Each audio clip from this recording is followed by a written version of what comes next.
Tonight, Cyclone Ellie making landfall in northern Australia.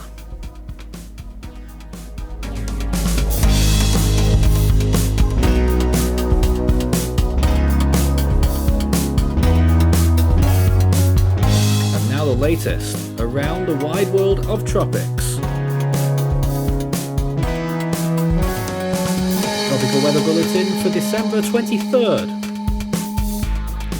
Right now we have two significant cyclones active, Ellie, which is making landfall in Australia, and Darian, which is still a Category 3, moving out towards the west over the South Indian Ocean, and rather undecided in exactly which way it's going to go in the next few days. We've now notched another storm up just above the average now, up to 93 for the year so far.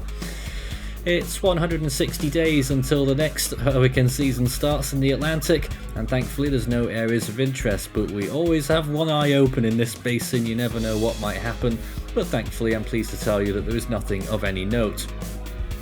Meanwhile, in the Australian region, there's Tropical Storm Ellie right now, which is literally making landfall as this goes out. Probably has just happened at this point, and it's just moving inland, made landfall somewhere close to Wadeye in the Northern Territory, passing south of Darwin, and will continue inland. Darian is still a major cyclone after peaking as a strong Category 4 a day and a half ago, and there it is now, still a Category 3 with around 120 mph winds. It's holding on and may strengthen just a little bit more, but shouldn't get much stronger now. And for some reason we have a tropical depression marked in the Bay of Bengal right now. Somewhat uncommon this late on, but it can happen. A system is prowling that region, and it could be a rainmaker for the coast of Sri Lanka and India. It is the same one we've been watching for feels like weeks now.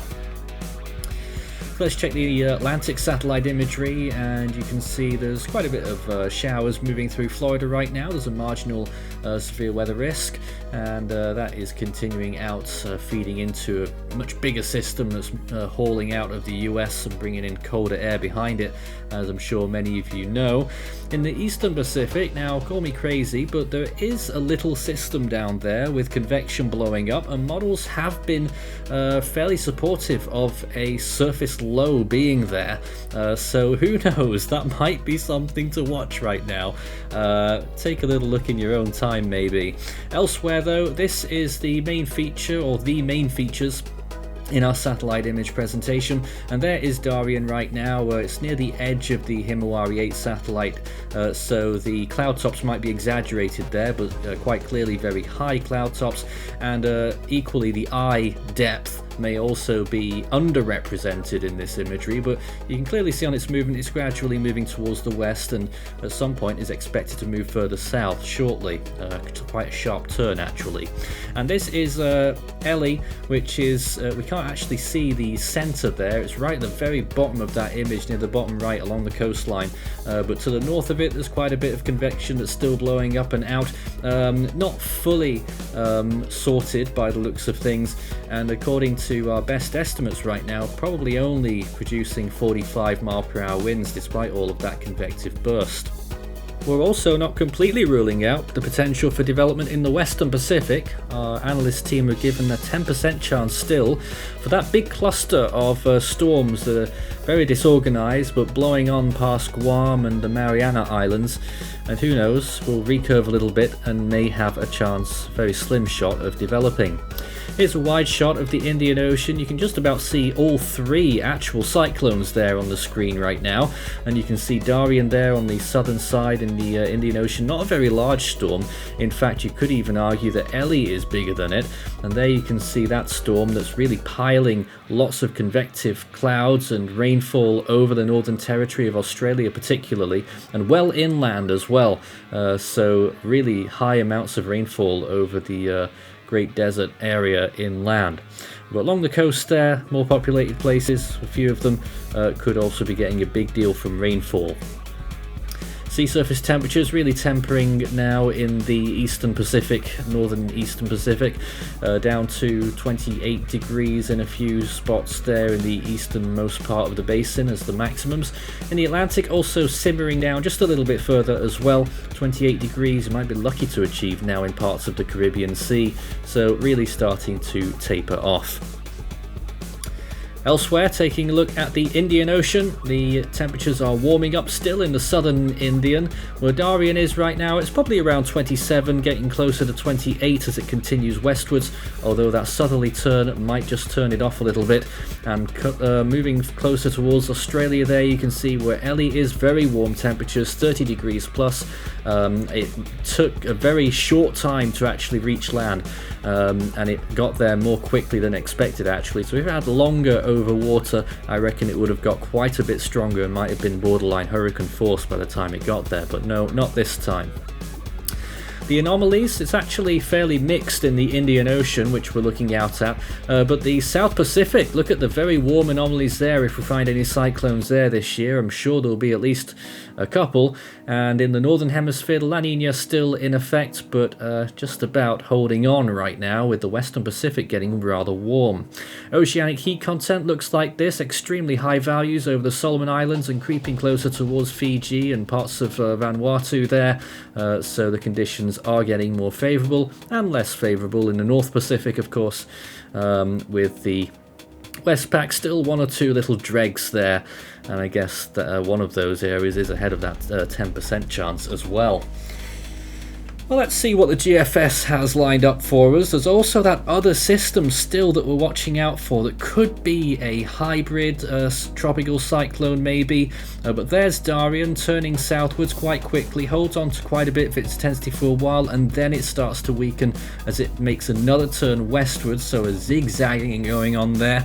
It holds intensity for a little bit, maybe still category 2, and then another peak there actually by the looks of things just about before it turns west.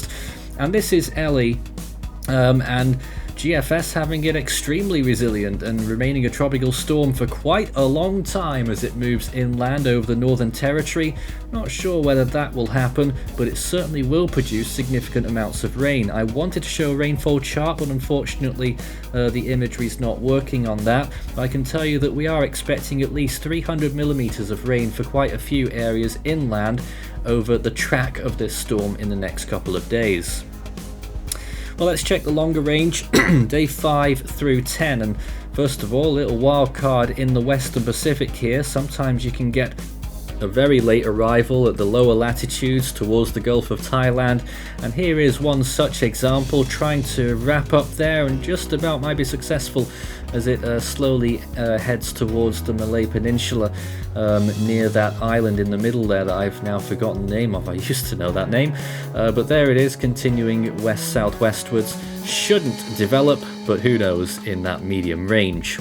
Well, what happens to Darian? It continues southwestwards and doesn't die out as quickly as you might think. It's trying again here as it continues down beyond 30 degrees south and still potentially, well, maybe some front wall stuff going on there. Might not be tropical still at that point, but clearly still showing a good account of itself there. The big question right now still is, I think, will it survive into 2023? This latest model forecast has it pretty close, but I think it dies off there on the 31st. And in the Australian region itself, let's see what the model produces here. Day 5 through 10, there's a big wind mass moving through there, blowing through into the Coral Sea, some energy, and then eventually maybe a tropical cyclone there on the 1st of January in the Coral Sea. So that is something to watch out for. Maybe, certainly wouldn't be unusual to have that kind of activity, especially now as we're getting towards the peak of the season. So there it is. That's all the serious stuff done with. You can take a look at the Force 13 merch store and scan the barcode to find all of your latest favourite merch products, including our hoodies for the cold weather and our Still Waiting for Hone t-shirt, which I'm very surprised is now the best selling product on our merch store. Just shows the love for Hone is very much out there. In the Scilly range, we have the continuation of that cyclone in the Australian region, and there's a second one in the Gulf of Carpentaria, and that one gets quite stronger as well, moving in towards, I think that is just about the Northern Territory, moving inland. And look at the other system on the right hand side, watch it again as we go through that loop. This is very long range, shouldn't happen, but it takes a run towards New Caledonia, near hurricane strength, and eventually what does it do? Very compact system, starting to turn easterly a little bit, and it looks like it's done by that point. Fascinating stuff. Also fascinating was what happened on this day, December 23rd, 1990. Two Category 3 cyclones, diametric opposites almost. Typhoon Russ, which was just about to give up the ghost as it turned northeastwards, and Cyclone Joy, which was just off the coast of Australia there. Might give people flashbacks of Debbie, actually, looking at its appearance. It looks a little bit like that. But Joy didn't make landfall, actually. It just skirted along the coastline and was turning south by this point and was about to weaken a little bit later on as well. So it wasn't an extremely impactful storm. Well then, if we do get a surprise in the Atlantic in the next, 8 days, it will be named Owen. In the Eastern Pacific, if that little tiny thing gets any more traction, it might get named Seymour. And in the Central Pacific, we are still waiting for Hone. In the Western Pacific, our next name, regardless of year, is Sanvu, and in the North Indian Ocean, we'll be looking out for Mocha. 93 storms so far this year, with time very nearly up. I doubt we'll get more than a couple, if that. And in the Australian region, next up now is Freddie. In the Southwest Indian Ocean, Chiniso, and in the South Pacific, it's Harley. That's all from tonight's Tropical Weather Bulletin. We'll be back again tomorrow night.